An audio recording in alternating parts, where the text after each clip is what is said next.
My name is Valeria. I'm 29 years old, and I work as a graphic designer.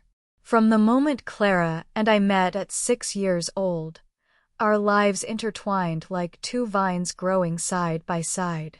We grew up in the same neighborhood, sharing everything, secrets whispered under the covers, laughter that echoed through empty streets, and dreams we spun late into the night. Clara was always the bright flame, the extrovert who could light up any room with just a smile. She had this magical way of making everyone feel welcome, like you were the most important person in the world. And me? I was the quiet shadow trailing behind her, shy and cautious, but fiercely loyal. I admired her strength like a lifeline, needed it more than I ever admitted. Our friendship was more than just companionship. It was a sanctuary where our true selves could breathe free, away from judgment and pretense. Over the years, life stretched us thin. Different jobs, different cities, different dreams, yet, no matter where we were or what we were doing, we always found our way back to each other, like some invisible thread pulling us together. So, when Clara asked me to be her maid of honor, I felt a joy so deep it almost knocked the wind out of me. To stand beside her on the most important day of her life was more than an honor. It was a promise to always be there, no matter what. But I never, not in a million years, imagined that this day, her wedding day, would twist into the worst nightmare I've ever known. The morning of the wedding started with a strange knot tightening in my stomach, a faint whisper of unease I foolishly tried to ignore.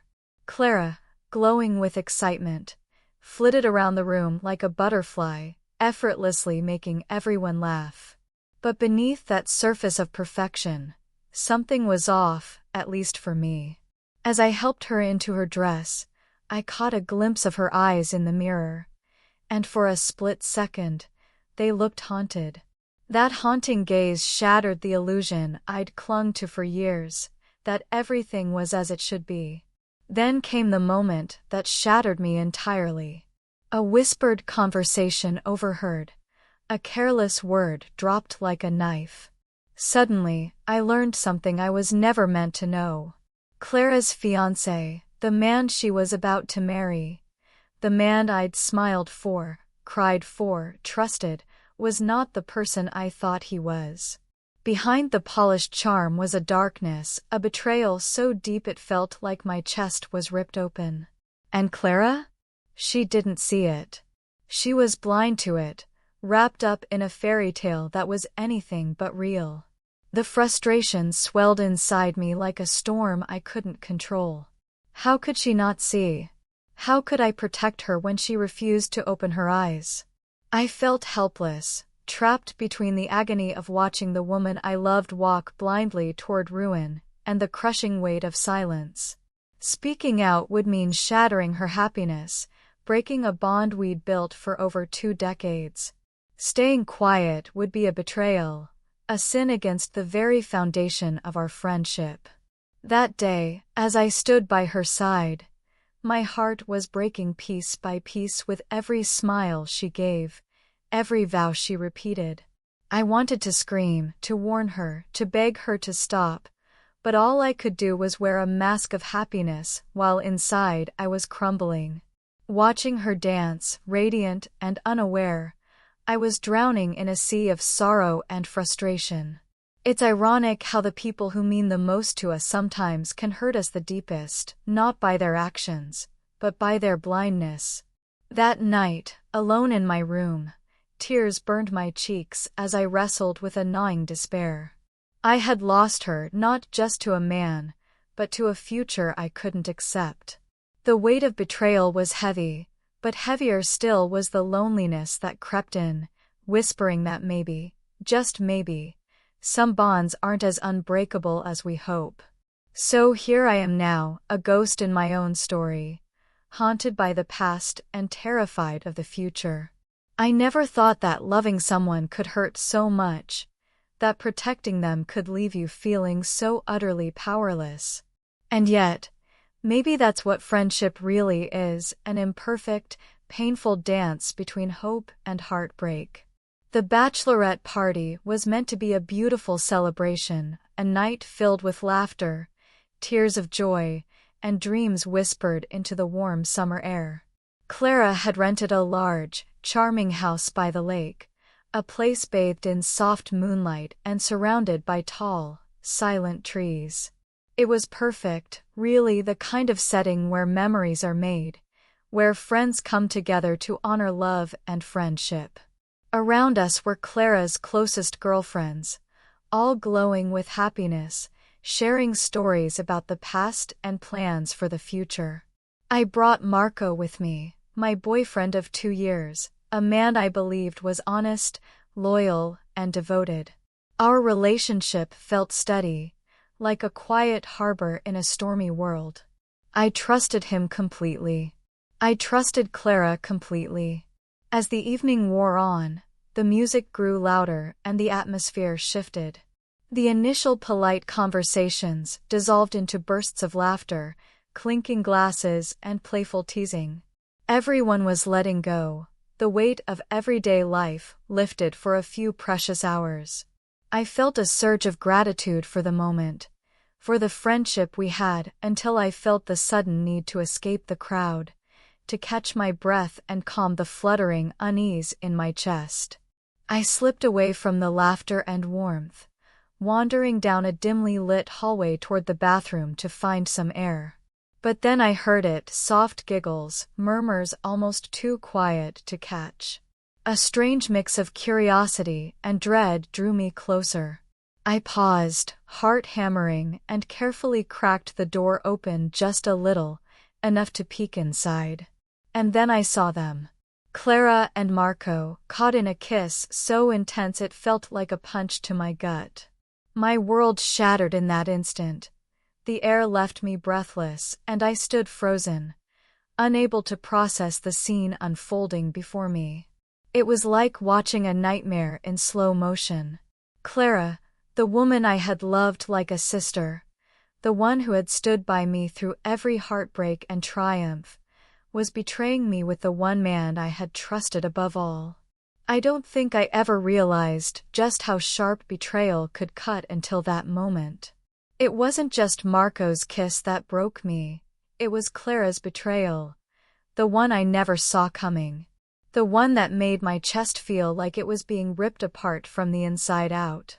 I wanted to scream, to storm inside and demand answers, but my body betrayed me, rooted to the spot by shock and disbelief. How could they do this to me?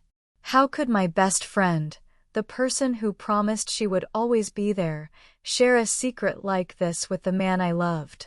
The weight of the double betrayal crushed me so hard I felt like I might collapse right there on the cold floor.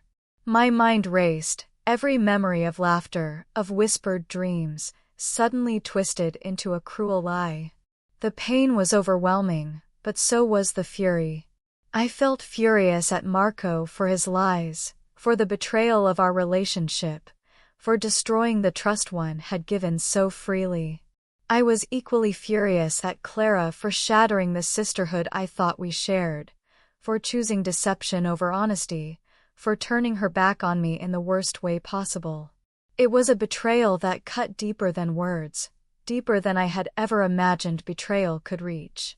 That night, I returned to the party wearing a mask of forced smiles and hollow laughter. Every joke felt like a dagger twisting in my heart. I watched Clara dance, radiant and unaware of the storm I carried inside. I wanted to shout, to rip off the facade and expose the truth to everyone, but the fear of losing everything, the friendship, the relationship, the life I thought I had, kept me silent. Inside, I was breaking apart. My trust, my love, my innocence, everything crumbled to dust. The loneliness was suffocating, like standing alone in a vast, empty room where echoes of betrayal bounced endlessly off the walls. The person I had been, the Valeria who believed in love and friendship, was gone, replaced by someone fragile, wounded, and painfully aware of how easily everything can fall apart.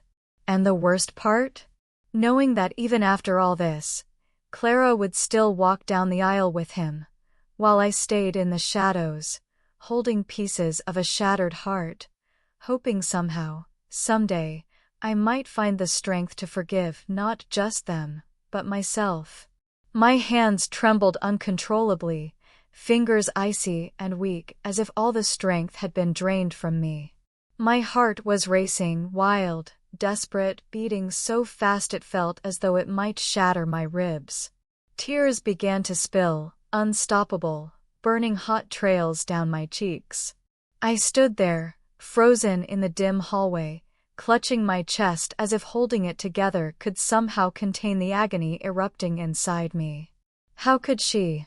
How could Clara, my best friend, my sister of the soul, be capable of this? Why? The question echoed in my mind endlessly, cruelly, painfully. My thoughts swirled like a violent storm.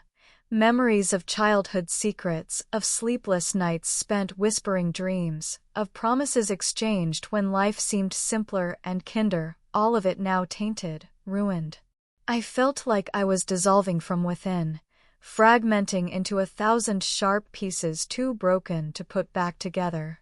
But amid that whirlwind of betrayal, a tiny voice rose, a voice of grim clarity. I had to act.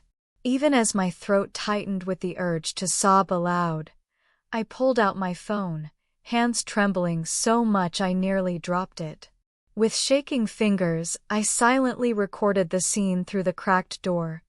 Clara and Marco, entangled in betrayal, kissing like nothing else in the world existed. I hated myself in that moment, for watching, for needing proof, for turning something so sacred and devastating into something as cold and clinical as evidence. But another part of me, one hardened by heartbreak, knew this was necessary. Without proof, if I confronted them, they'd twist my words, gaslight me, call me paranoid or jealous. I could already imagine Clara's wounded look, Marco's indignant denial. No. I needed them to see what I saw. The truth needed to come out, not just for them but for me. The hours that followed were a torment beyond anything I'd ever experienced. I sat alone in the guest room, staring at my reflection in the mirror, feeling like I no longer recognized the woman staring back. My eyes were red and swollen, my lips trembling, my whole body tense and aching. My mind was a battlefield, torn between two devastating choices. Should I confront them immediately, lay bare this horrible truth and destroy everything in one swift blow? Or should I remain silent, bury this pain, protect the fragile illusion of friendship and love, even if it killed me inside? The memories kept flooding in, Clara laughing with me in the park when we were little, holding my hand during my first heartbreak, standing beside me during my triumphs and failures. And Marco, his whispered words of love, his promises, the quiet moments of intimacy that I had cherished so deeply. Was it all a lie? But slowly, amid the wreckage of my emotions, another realization began to surface, a quiet but powerful truth. I had to choose myself. For too long, I had defined my happiness by the people I loved. For too long, I had given and trusted and loved unconditionally, without asking whether they deserved that kind of devotion. The betrayal wasn't my fault, but what I did next, that would define me. With every fiber of my being trembling with pain and rage, I made my decision. I would not be silent. I would not let this betrayal consume me quietly while they carried on as if nothing had happened. The loyalty I had given to Clara and Marco all these years, I now owed that same loyalty to myself. I deserved better.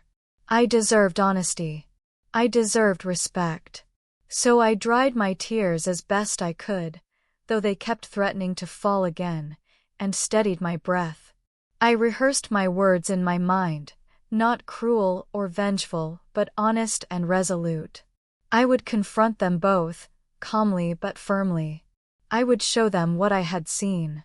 I would no longer protect their illusions at the cost of my own dignity. But even as I prepared myself, another wave of grief crashed over me. I knew this meant losing Clara forever. The woman who had once been my safe harbor would now become a painful memory, a wound that might never fully heal. And Marco, whatever love we had shared was gone, burned to ash by his betrayal. That night, I sat by the window, watching the moonlight shimmer over the lake, feeling both utterly broken and strangely whole at the same time. I realized that true love, whether in friendship or romance, can't survive without honesty and respect. Betrayal is not a crack to patch up. It's a fracture that changes the foundation forever. And though I knew tomorrow would hurt, though I knew I would cry again, I also knew this. I was choosing myself at last. I was standing up not just to them, but for the woman I still was beneath all that pain, a woman worthy of loyalty, of respect, and above all, of truth. The day of the wedding arrived, wrapped in a cruel irony. The hall was magnificent, decorated with delicate white flowers, their fragrance thick in the air. Strings of fairy lights casting a warm glow over every surface, and the quiet hum of excitement from the guests, all dressed in their finest, eager for what should have been a day of love and joy. But for me, it was a battlefield. Inside, I was hollow, crushed under the unbearable weight of a secret that gnawed at my very soul. Every detail of that day seemed to mock me. The flowers, the music, the smiles, it all stood in stark contrast to the storm raging in my chest. My hands trembled as I adjusted my dress, my heart pounding so violently I felt dizzy. The laughter and chatter around me were like sharp needles pricking my skin, reminding me, over and over again, of the betrayal that had unraveled everything I thought I knew. I kept asking myself, could I really go through with this? Could I tear down this perfect facade in front of everyone? Could I lay bare this ugly truth for all to see?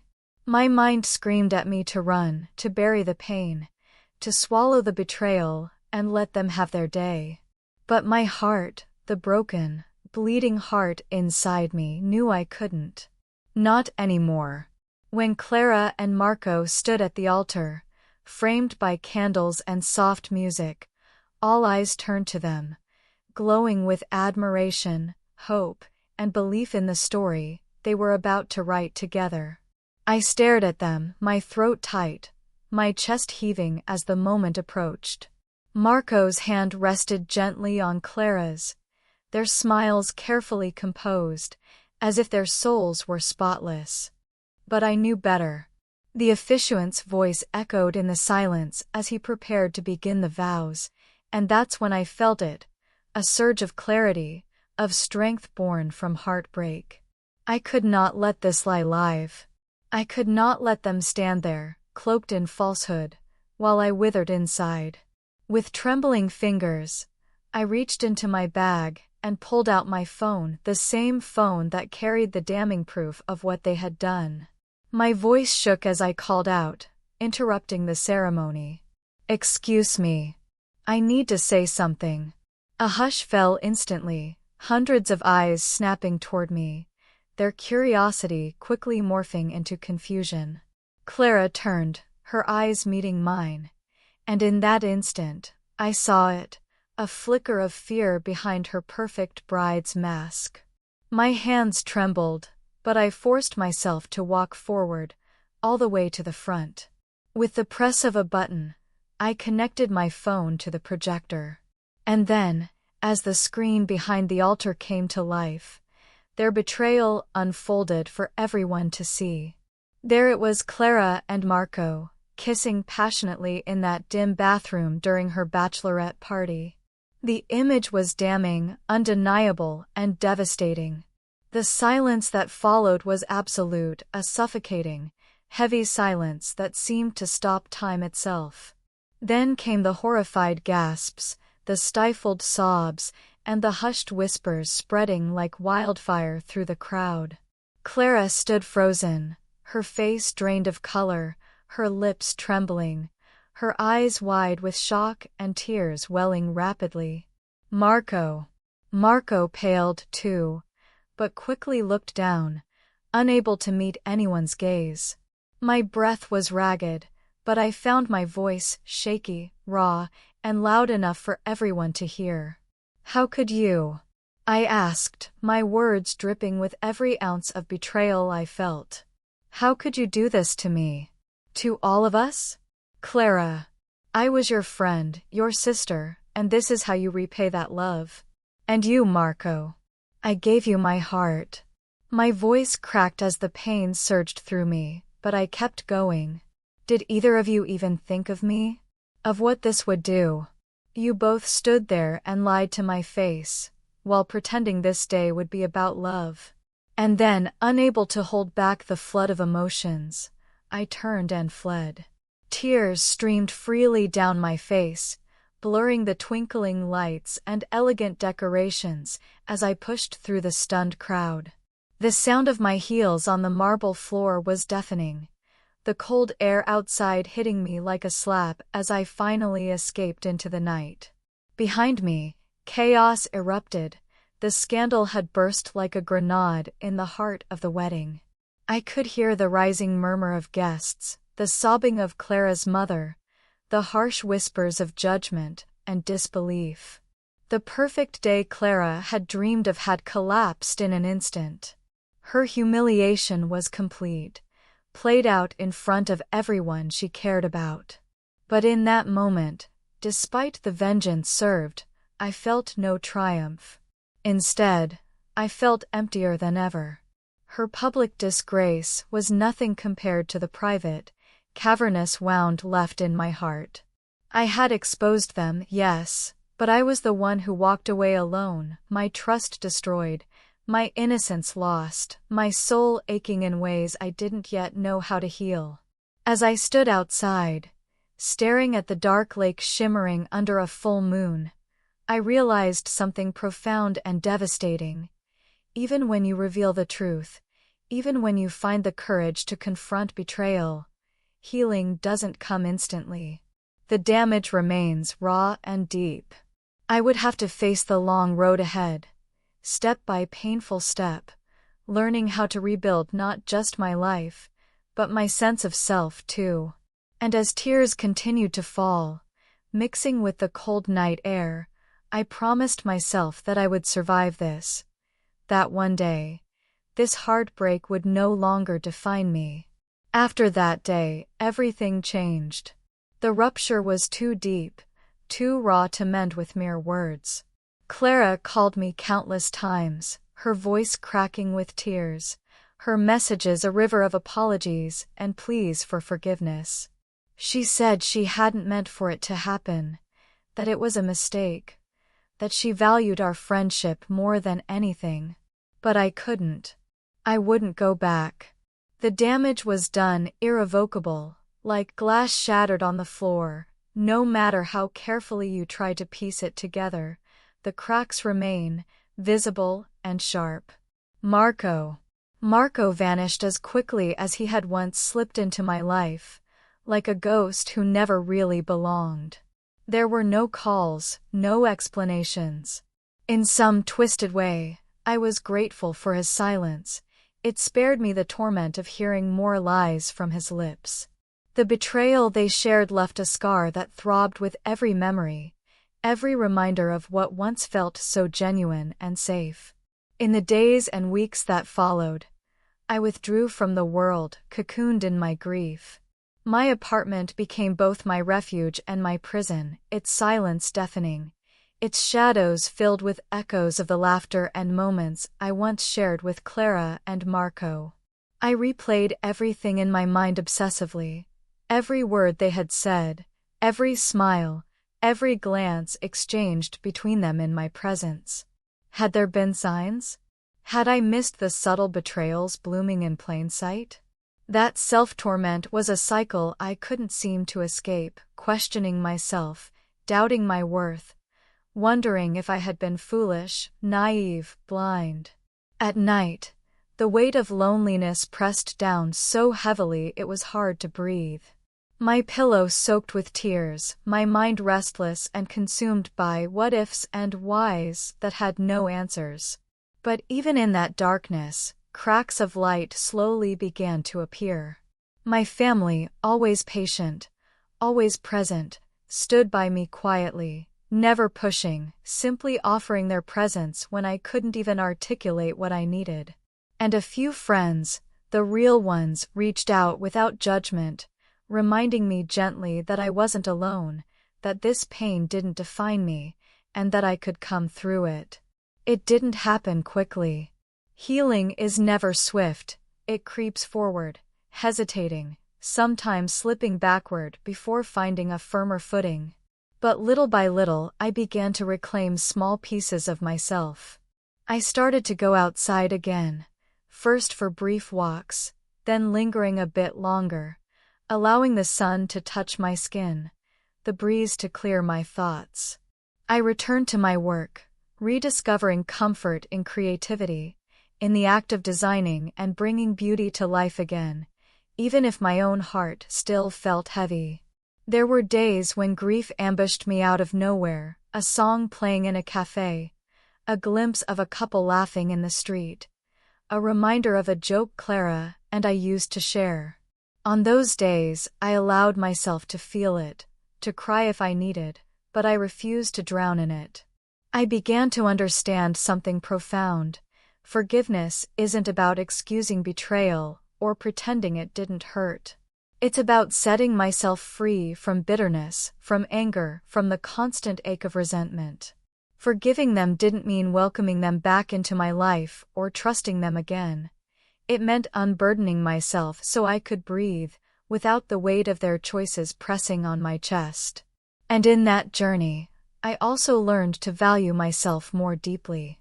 I began to see that I had worth beyond anyone's betrayal, that I was deserving of respect, kindness, honesty. I made a quiet vow to myself, to be more careful with the people I allowed into my inner circle, to honor my own boundaries, to never again ignore my instincts for the sake of keeping peace. The loneliness that once felt suffocating eventually transformed into solitude, a peaceful solitude where I could sit with my thoughts without being consumed by them. And slowly, the ache in my chest softened. The scar remained, of course, but it no longer defined me. It was simply part of my story, a reminder of my resilience. Even now, there are moments when the shadows of that betrayal return, but they no longer hold the same power. I have rebuilt my life, brick by brick, with a quiet strength that even I didn't know I possessed. And if you, reading this, have ever felt the sting of betrayal, please know this: healing is possible. It's messy and slow and painful, but it's real. You will find your way back to yourself. You will laugh again, trust again, love again, not because they deserve it, but because you do. Today, months later, I am no longer the woman I used to be. I look at my reflection in the mirror, and there's a new light in my eyes, not naive, not untouched by pain, but strong, steady, and quietly fierce. Clara and Marco. They are part of a chapter that is closed now, their names reduced to echoes that no longer define me. They are shadows of a past that no longer belongs to me, a past I outgrew, even as it broke me. I am still Valeria, the graphic designer who finds beauty in lines and color, who still dreams in vivid palettes and sketches late into the night. I still laugh, still love the quiet simplicity of mornings with coffee in hand, still find joy in the sun warming my skin. But beneath all that, there is a foundation now, a new kind of strength I never knew I carried. A resilience born not from perfection, but from pain endured, faced, and survived. Rebuilding myself wasn't easy. My confidence, shattered into pieces, had to be gathered carefully, slowly, gently. There were days I doubted myself deeply, days when memories clawed their way back into my mind, whispering lies that maybe I wasn't enough, that maybe I'd missed something obvious, that maybe I was to blame. But I silenced those voices one by one, by learning to trust myself again. Every small decision became an act of defiance against the doubt, choosing who to spend time with, how to set boundaries, how to listen to my own heart before anyone else's. And I discovered something beautiful along the way. Self-love is the one love that never betrays. It asks nothing but honesty. It gives endlessly without taking. It's patient when you falter and forgiving when you fall short.